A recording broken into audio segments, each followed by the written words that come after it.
A quick content note here before we begin this episode of What Am I Rolling? This episode's one-shot, Artefact, is a game designed to be played alone, and as it is an intentionally solitary experience, it might not be the best thing to play or listen to when struggling with feelings of loneliness. I also want to add in content warnings for the following themes: death, decay, emotional manipulation, and elements of gaslighting. If you're not in the right headspace just now, please feel free to stop listening and come back if or when you're ready. Thanks, and stay safe, my friends.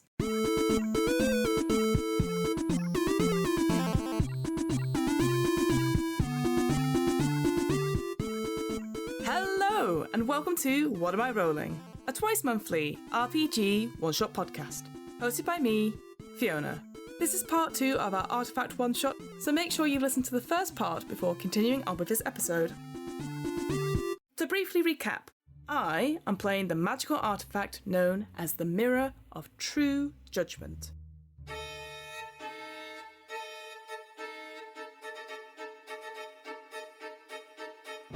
In the shape of a handheld mirror, I have the ability to show my keeper what the people around them think of them, and tell my keeper what they wish to hear.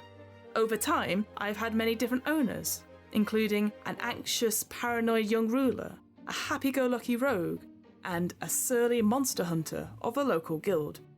As the years pass, it is only a matter of time before a new keeper comes, and the cycle starts again. Remember, after choosing a keeper, the player will complete a series of steps to tell the item's story and explore the ways the item might change from the experience. First, the player will describe the keeper, providing their name and a few striking details. They should consider how the keeper acquired the item. Was it given to them, or did they find it? Then, the player must answer 2 questions or prompts listed under that keeper's heading. Next, the player must choose a memorable event or deed defining the item's time with the keeper. If they achieved great things together, they choose from the Victories and Valors table. If the item was slighted or misused, they choose from the Neglect and Mischiefs table. As the item learns from experiences, the player may answer one of their artifact questions given on the sheet. Finally, the player must think about how the keeper ends their time with the item. Where and how do they lose or relinquish it? Next keeper, then. So, I've got a righteous champion, an all-conquering warlord, or a bandit king. I think it would be more interesting if I went for a bandit king, so I will go for that. So the bandit king is my 4th keeper. They are sardonic, ruthless, and respected. When the safe opens, and a gnarled sort of hand, scarred, covered in wraps, leans forward and grabs me, I feel a sudden urge of, how do you describe it? Sort of hate? Vengefulness? Something just like...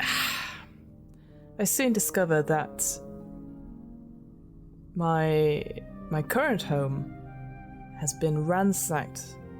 Some local bandits have sort of caught the guild unawares and have taken over, ransacking it and killing people inside.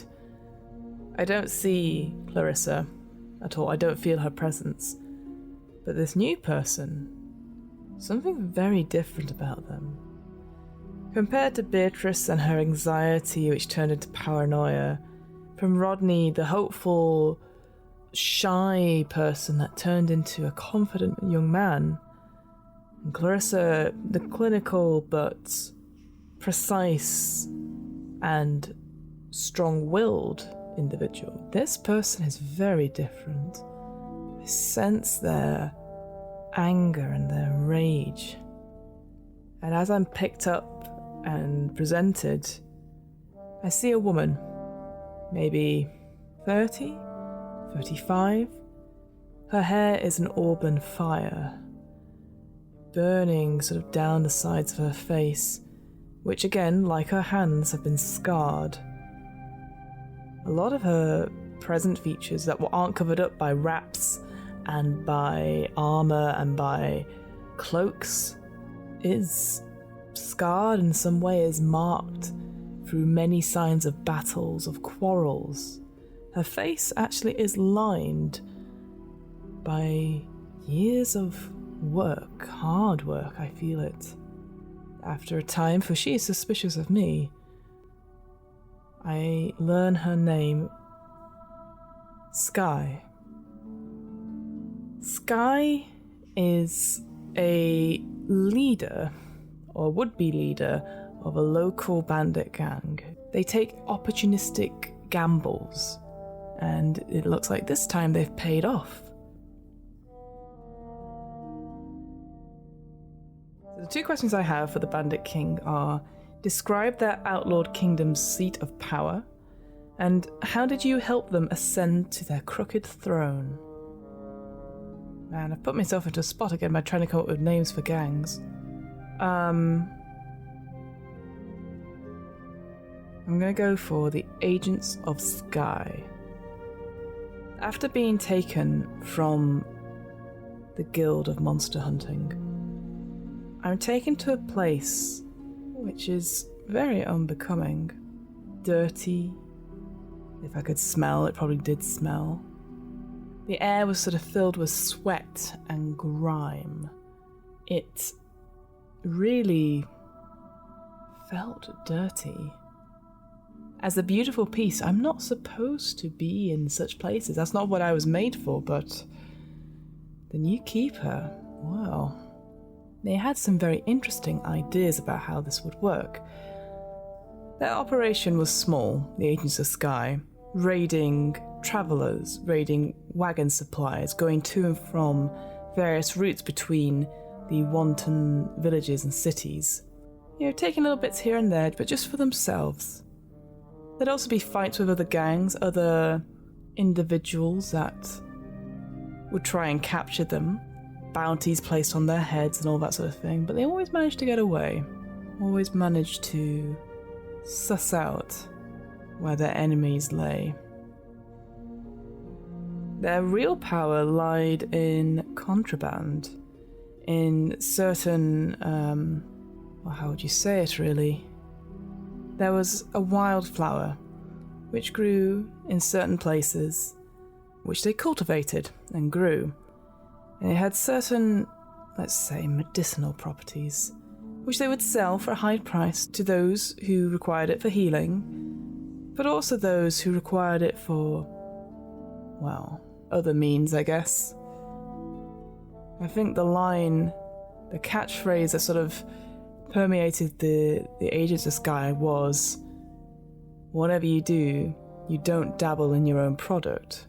A strange term, really, but, I mean, seeing one or two members succumbing to it and feeling it, sensing it, and changing their worldly perceptions of things quite violently, an interesting experience to be around. So yes, their sort of seat of power lie in the control and transportation of contraband substances created through this wildflower. A flower called the Horizon Flower. Called so because when the sun rose on the horizon, the flower itself would bloom gorgeous yellow, orange petals, almost like fire. And that's when you knew. So the Horizon Flower. How did you help them ascend their crooked throne?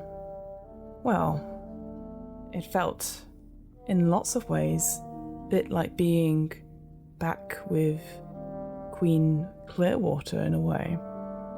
I was used to help suss out the weaker members of the gang, more likely to tell, I guess. Show Sky their true intentions. I guess I feel at this point less concerned. I knew Sky was bad and using me in a way to benefit themselves, but I appreciated the honesty. I appreciated that my purpose was so clear, that I was to help them shift this product, even though I know I saw the effects of it on people. Helping to suss out how weak someone would be, what they thought of the gang, and what they thought. Yeah, just... I guess weirdly it was refreshing. Keeping tabs on people. Again, my reputation. I had to be truthful with Sky about my past. They seem to know a lot about Queen Beatrice and were very interested in how she used me. And so I guess my reputation comes before me. Like I said, Clarissa and Rodney didn't really know. They never really asked, so I never really mentioned. They mentioned Clarissa once, saying that, but it was more about when they burnt down the guild and made her watch. So yes, through various dealings and various sort of power struggles, Sky and the agents of Sky became pretty much the most wanton bandits and drug lords of Wanton. And knowing those connections, knowing people's secrets and weaknesses and their thoughts inside their head, judging them for that against the sort of bandit code was very easy. I took no pleasure in it though.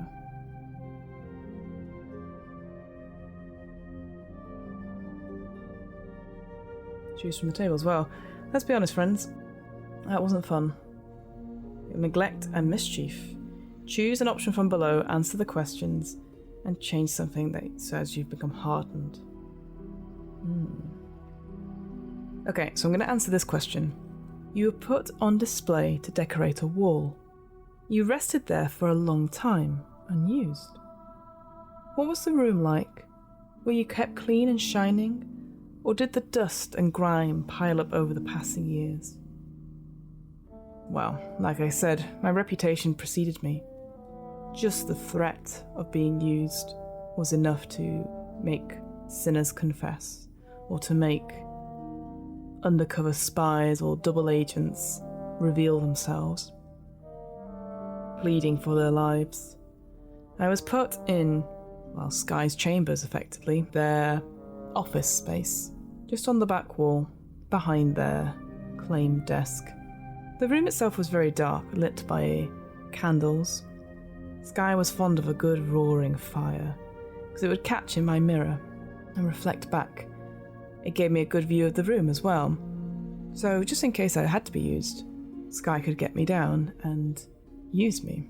But as the years passed, I just became a solitary watcher, watching, waiting.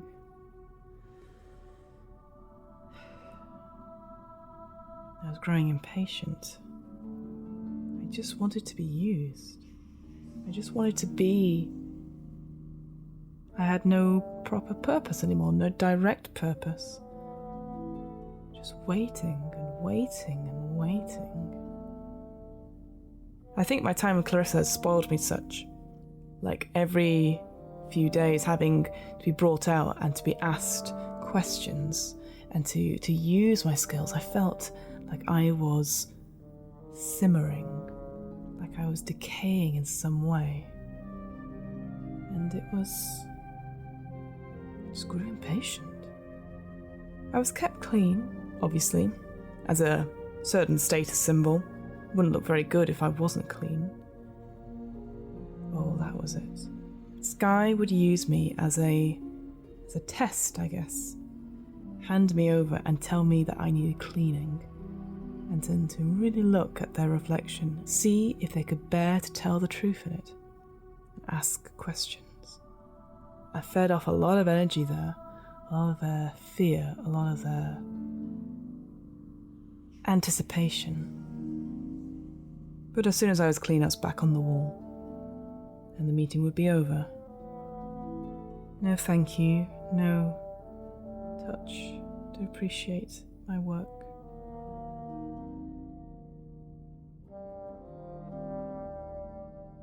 So I have to change something, so either add, remove, or modify something.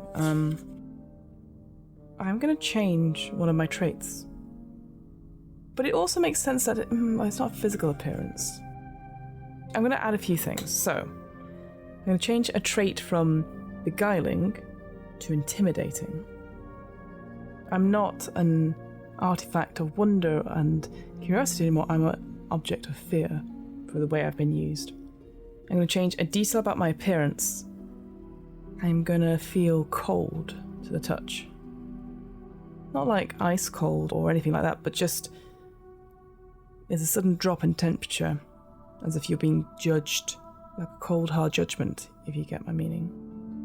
And I'm going to add a detail. So I'm obviously going to talk about, I'm adding the detail of the Agents of Sky. They're a new bandit group that have come across. And thanks to me, they are pretty well off as a result.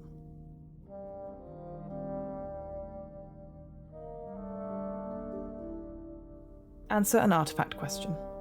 You helped your keeper outsmart the brute and take him down for good. Now the story is a popular legend. What major detail do people get wrong in the retelling?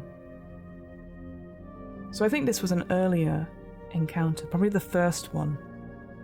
The Agents of Sky were just sort of slowly going up the ranks, rubbing shoulders and pissing off people, like taking territory and whatnot. And naturally, the biggest and strongest of the bandits came for a challenge. One called Dirty Doug. I mean, not very creative, I'll give you that. But from what Sky talked about at great length, that this person was brute, a muscle and uncaring person. So Sky hatched a plan with me. Well, more at me. Sky was very smart, very clever about using me. Instead of facing this brute, she called a meeting, invited Dirty Doug to come and sit at the Agents of Sky's table, have food, and have a conversation about how things were going. Meanwhile, I was beside Sky's side, and I sensed so much. This anger, this ferocity, but also fear. Fear of the unknown, fear of a female-presenting bandit taking over. And worry, concern that there wasn't a place for this person in the new world.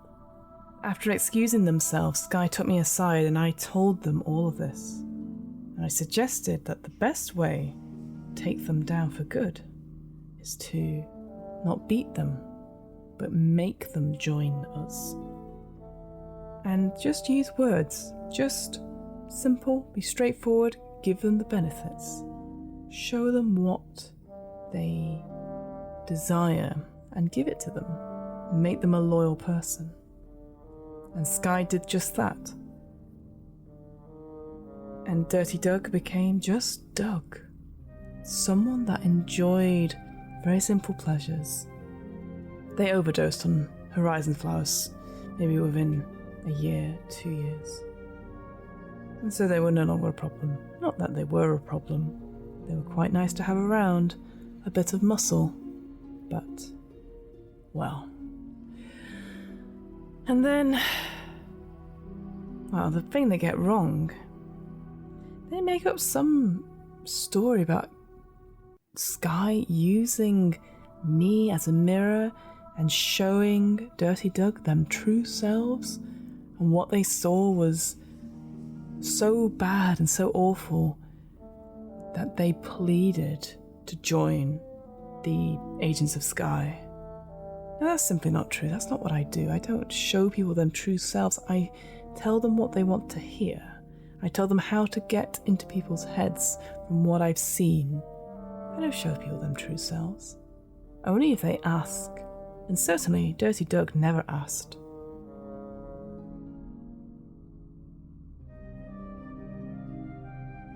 How does the Keeper lose me?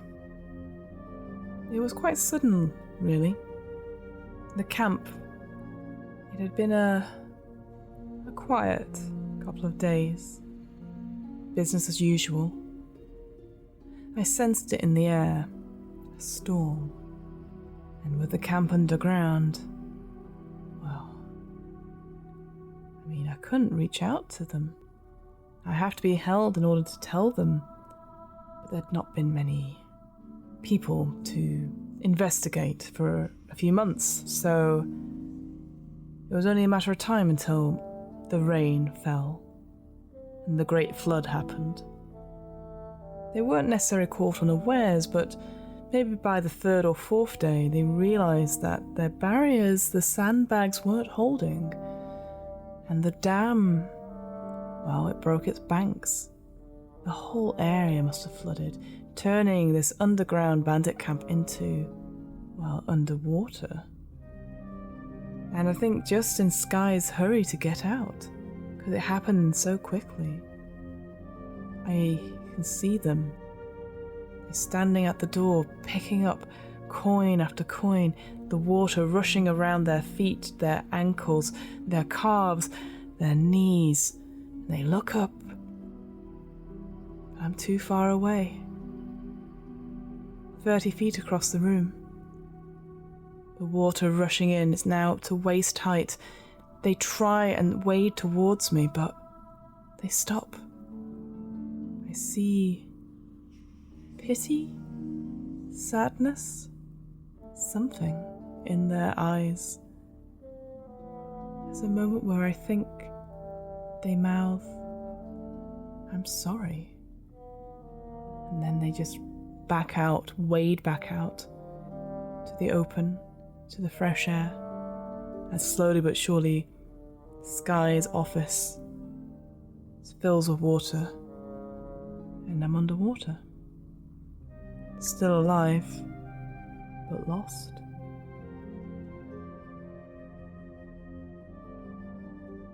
Okay, how long am I going to do this? Ooh, so I think this makes sense to be more than a decade. I'm a toss-up between century or centuries, so I'm going to say centuries. So I need to rest for 3 minutes. It's quite a long time. And then choose once on either the dust and rust table or shifts and currents. And as I rest, and I need to think about the weight of every passing day growing imperceptibly with each sunset.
When the player has completed their rest, they might be asked to choose an option from the table representing time passing. If the player wants to explore or change the world around the item, they would choose from the Shifts and Currents table. And if the player wants to change the item itself, they will choose from the Dust and Rust table. Okay, so I'm going to choose an option from below, answer the question, and then change something. So I'm going to choose on the Dust and Rust table. Gold and silver dull. Iron rusts.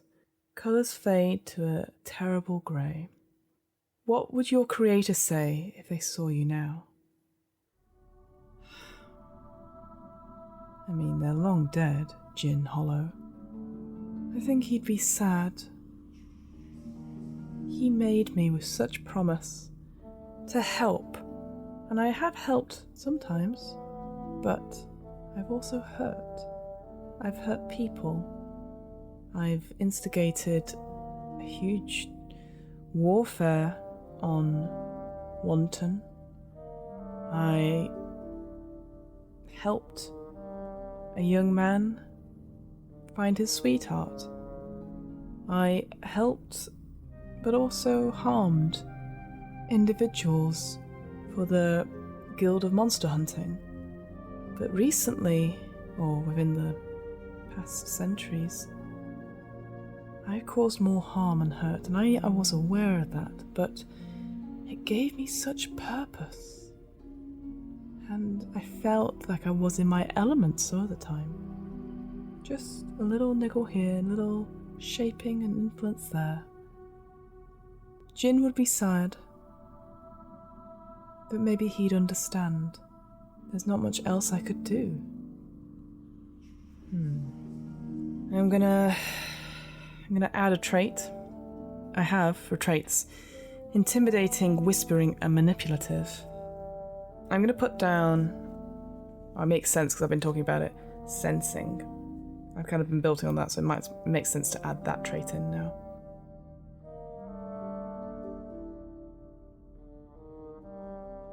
So, Act 3, I think.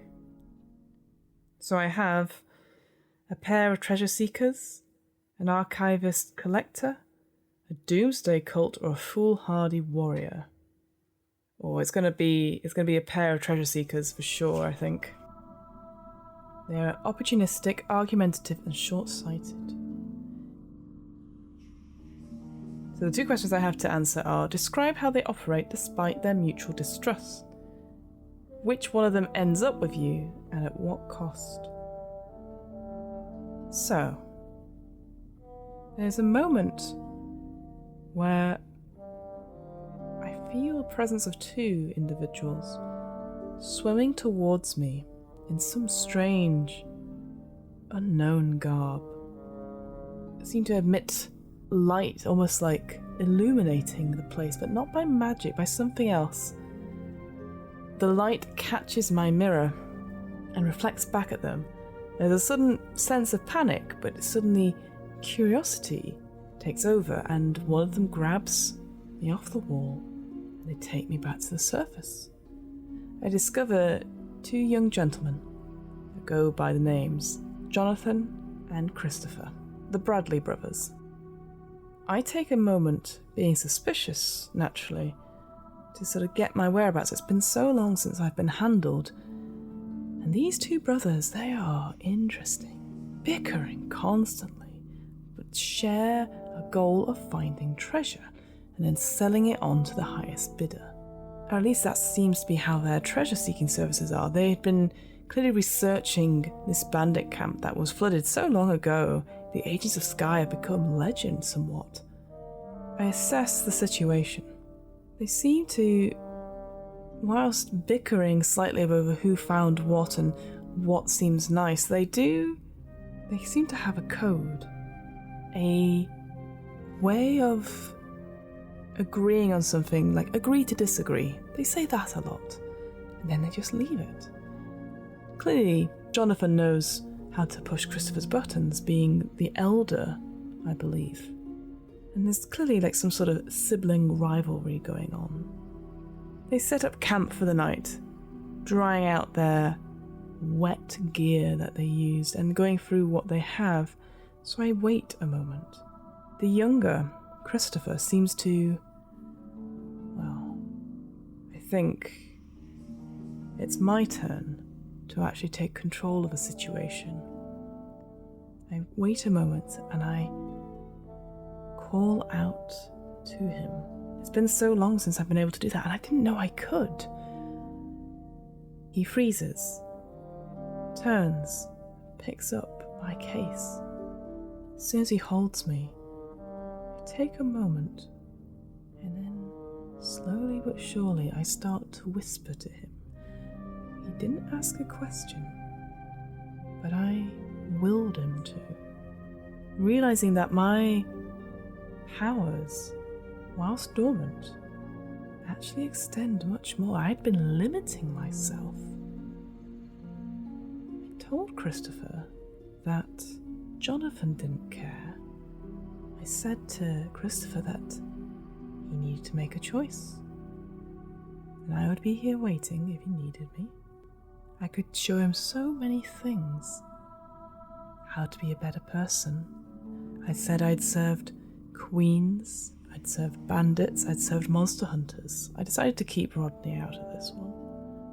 I didn't think it would help my cause. This took maybe more than a couple of days, but I knew I wore him down eventually. I mean, I know what happened, but I'd like to say that I wasn't the one who struck first. Christopher by this point had got quite paranoid, questioning everything. A very short fuse. I enjoyed it. I lapped up this sort of negative energy. It was so refreshing.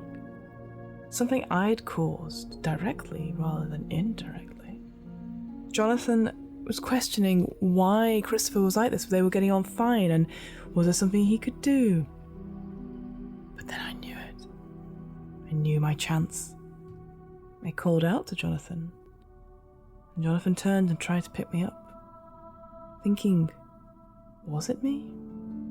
And then the stone cracked his head, and Jonathan fell down, his life essence out like a candle. And Christopher had me. And his admiration, his, dare I say, love, his triumph, it fed me. I realized here I had made my purpose. I was not meant to be used. I was meant to create. I was meant to have a more active role in my relationships. I wasn't meant to be hung on a wall or to be put in a desk after being used. It was, magical.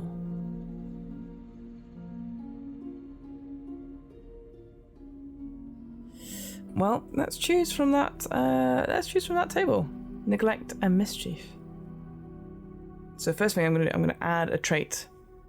I'm gonna add. What's the word? The word isn't bitchy or drama-filled. Can I add the trait shit stirrer? That's not what I'm thinking. Attention seeker. I'm gonna. There you go. Needy. I'm gonna put needy as a trait. Oof. Okay, and the question I'm going to answer is, powerful magic has a toll. You corrupted your keeper, causing malaise, sickness, and eventually death. Was this ruination intentional? Oh. No, I didn't mean it to happen. I thought finally I'd found a place where I could be useful and have someone give back to me, but, well, within a couple of years, Christopher had transformed excitable, passionate young man into a gaunt figure, withdrawn, hating things, keeping me secret and safe, not venturing out.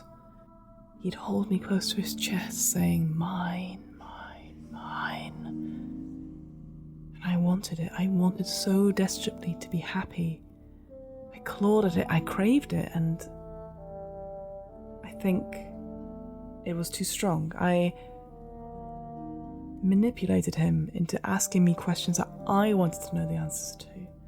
I asked him what he thought of the mirror, what he thought of my beauty and everything like that, and he would give such great answers, such snivelling. He doted on me, and I relished it. He kept me by his bedside, so I would be the first thing he looked at in the morning and the last thing he looked at night. I should have known something was wrong. He started losing his hair, his nails a horrible yellow, his teeth started to fall out, but obviously I didn't say anything. And this is bad, I would change his reflection. I would change his appearance to be exactly what I thought he wanted. A young man, the man I met. Even when he went blind, I'd still do it, just to keep him happy. On the final night, he could barely move, his skin taut against his skull, eyes sunken in. I was there, I waited. I knew he was suffering. Did I feel guilty? No. Was it intentional? No.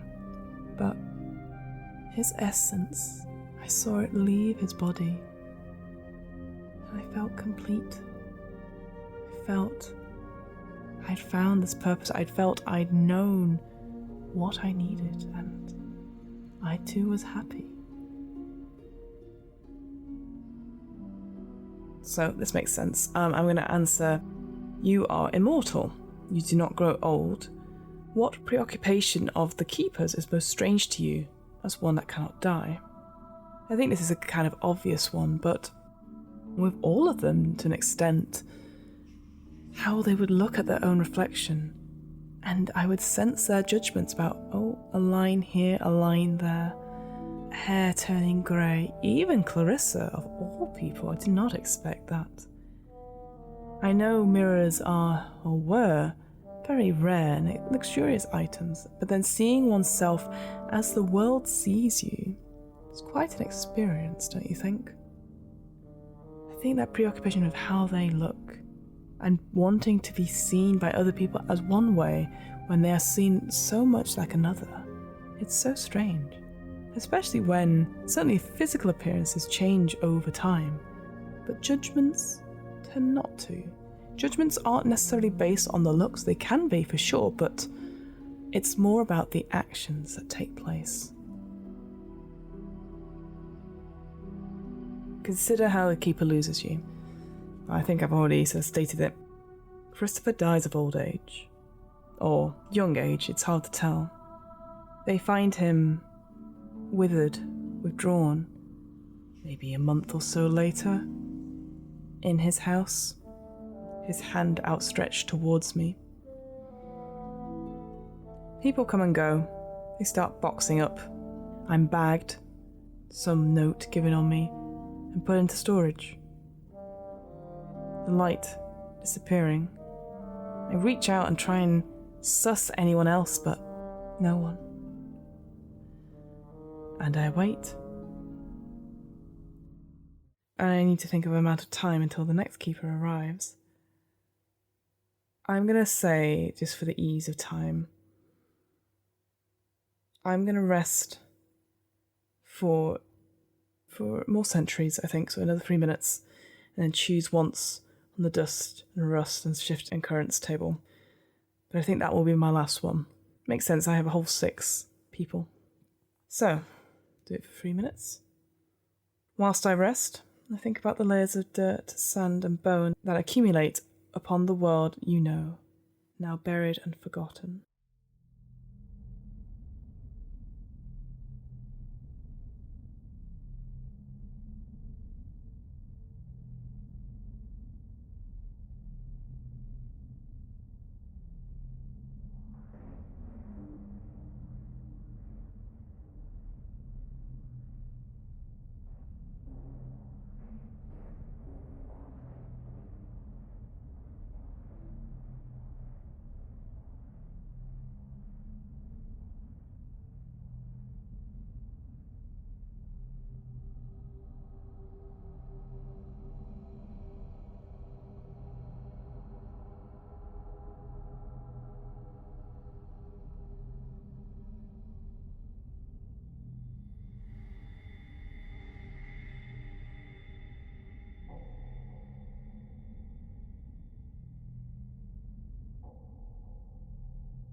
So for the rust and dust, whether by frost, corrosion, or something stranger, a prominent setting or rune is damaged irreparably.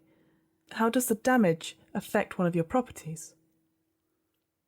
I think the different rises in temperature, hot and then cold, make me expand and shrink, and the runes in my plating get changed and squished.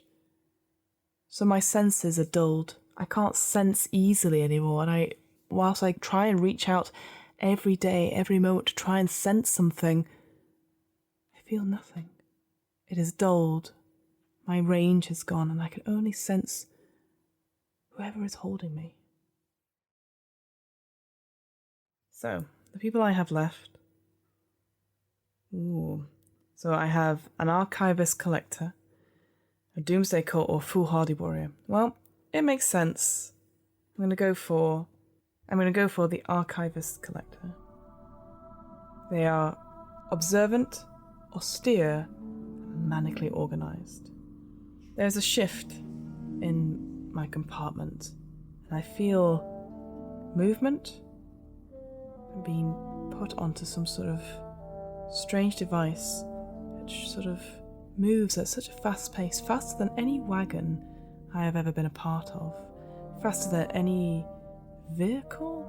I don't know.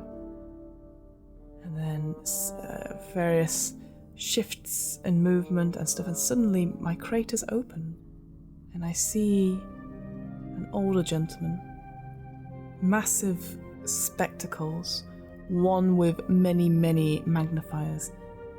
He holds me and takes me out and places me on the desk. From his name tag, I see that he's called Dr. Richard Kim, and he is an archivist on the USS Wanton. The final two questions are: describe the archives they oversee and where you are stored. Which of your former keepers are they keen to study? Ooh, that's interesting. Okay. The archives are a fascinating place. A lot of glass, a lot of white. Everything seems to have edges, but they are seamless, built into the design of this giant cabin. I ask Dr. Richard Kim, how is this all possible? He is surprised that I speak to him, but he gets over the shock initially. Apparently they warned him about sentient magic items in basic training, but he'd yet to come across one in all of his 15 years of working here. He tells me a little bit about the starship, how it is in orbit around our planet, which boggles my mind to be so far from my creation.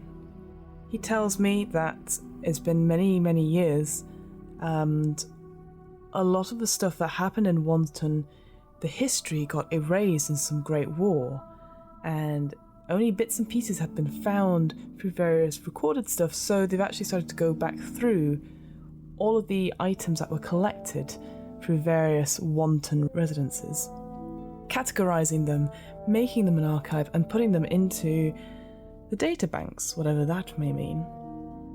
I'm kept in a glass case, suspended by some sort of force field, so I don't feel the pinch of the brackets that held me to a wall, nor am I flat on my back. I am able to see around me. Sometimes I can use a little bit of my magic to move and sort of turn to catch stuff. I was told that I can't, whilst I had to be categorized as a sentient magic item, any misbehaving, any attempts to escape would be treated with destruction, being destroyed, which I don't like the sound of, to be honest. Which of your former keepers are they keen to study? Well, they want to go back straight from the beginning. There was recorded accounts of Queen Beatrice Clearwater and her antics in the court using an item that resembled a handheld mirror. They also wanted to study the increase in monster hunting activity several years after the Great War. A few recorded histories of one Clarissa and Cornelius Van Grin. the two leaders, guildmasters of the lodge, and their sort of expertise, again referring to a magical mirror helping them suss out and investigate things. There was also talk of Sky, the agents of Sky, another big influencing factor on the landscape, the political landscape of Wanton, and, well, the sudden horizon flower epidemic, which contributed to quite a lot of death. Hearing this sort of recorded stories about what I helped to create and how it shifted the whole landscape. Villages were wiped out by this epidemic. Family, friends, partners, parents, children being controlled by this drug that I helped harvest. Dr. Kim listens to all of my stories. I tell him about Rodney. He doesn't seem interested in that. There was no records of the Friends of Wanton, or very limited information on that, and it seemed their organisation was short-lived after my escape, although it wasn't an escape. I was just put in a shoebox. I hesitate talking about Christopher, but I think Dr. Richards makes the connection. I was in with his possessions. He doesn't judge. It must be bizarre interviewing your own reflection, telling you about memories and stories of things that happened eons ago. I say nothing more once he's finished. I can't read his face. I can't tell if he judges for what I did to Christopher.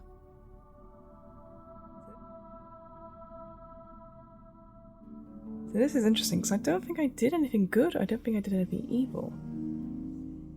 Oh, okay. I'm going to go for neglect and mischief, and I'm going to answer this following question. You were broken, split or torn into two pieces by your keeper, intentionally or otherwise. How did this happen, and how were you made whole again? Dr. Kim starts talking to me about Jin Hollow, and what I remember of him. He keeps asking me why I did these things. I clearly can think for myself, why didn't I do it? He gets frustrated with me, and then when the truth about Christopher finally comes out, he's horrified. Up until this point, he managed to keep everything cool and calm and collected, but this is rage. And I think unintentionally, I do genuinely think that he acts out of anger and slams me face down on his desk. A crack shoots up on the mirror surface, splitting the reflection into two. I don't feel it. I feel his anger and then sudden sadness and regret for acting out and showing weakness. He doesn't want to show weakness in front of me because he knows I could manipulate it, but I don't want to. Here's someone who is interested in me and my stories and wants to know more, and then I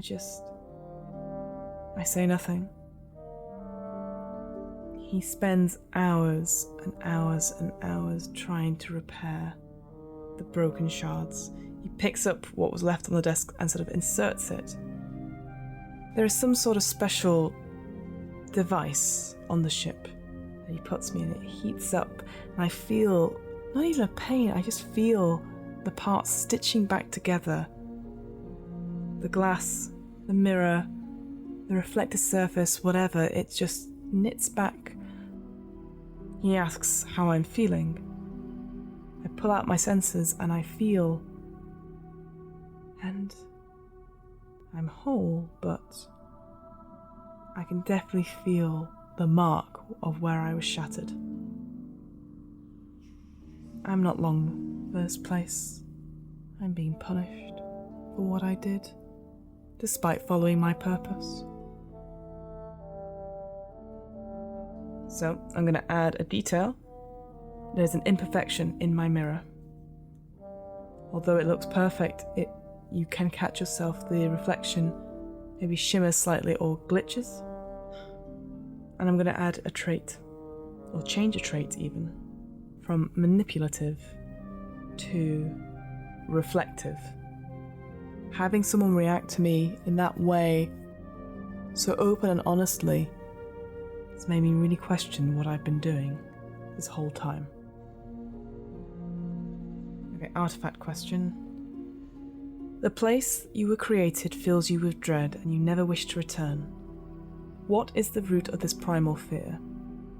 I think going back over the answers and having Dr. Kim talk about Jin Hollow, famous artificer, blacksmith, creating items to do good in the world. Dr. Kim talks about other items that Jin Hollow created, and from the sounds of it, they did so much good. They tried to combat the evil that happened in the world, and I didn't. I contributed to the other side, willingly and unwillingly. I'm scared because when I'm shown the coordinates, if I could shiver, I would. I let my creator down, and his disappointment would be too much to bear. I don't want to go back and feel that wrath, even though rationally I know he's long gone. Consider how the Keeper loses you. There comes a time where Dr. Richards thanks me and says that our time here is done. I say, what will happen to me? Have I redeemed myself from this questioning, this prison, this glass box I'm in? He says that all the recorded data is now in the databanks. He has no need of me anymore. And as I've shown to be a dangerous item, there's only one thing left. And he just takes me. I know it's coming. He snaps the handle off me. Takes out every part of me, jewels, the runes, separating me into bits and bits and bits, and bags me up so that no one would be ever tempted to put me back together again. And then I feel myself being filed away, quite far from each other in different indexes. And as he puts the last box away, I hear him sigh, and then goes on to find the next Jin Hollow magic item.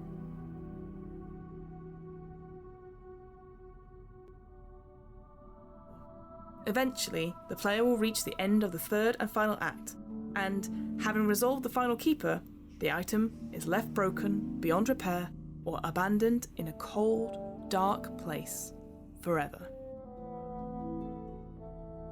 And just to take a final moment, just to think about everything. I think of Queen Beatrice. Her love for her people, outweighed by her anxiety to do well, being fearful of disappointing her family and her kingdom, turning her paranoid and not trusting of people. I think of Rodney and how he found joy and just the courage to ask someone out on a date and to live life to the fullest. I think about Clarissa von Grin, her cold determination to do well and to break that glass ceiling and become the guild master, and not taking everything for granted, taking it with a salt of suspicion, but doing right by it. I think about Skye and the agents of Skye, and how they, with my help, took on vulnerable individuals and treated them so poorly for their own ill-gotten gains, that even in the end their selfishness was to save their own skin and not save their product or me or anything from the hideout. I think of Jonathan and Christopher, two brothers who found me, and I set them against each other for one to come triumphant. And then I think of Dr. Kim asking me to regale all of these keepers, asking if what I did was right, because I always had a choice. Even if I didn't feel like I did, I always had a choice. I impacted on these lives so much. But who knows? Maybe one day someone will come for me, put me back together, and say, "Right, tell me the truth. What do you think of me?"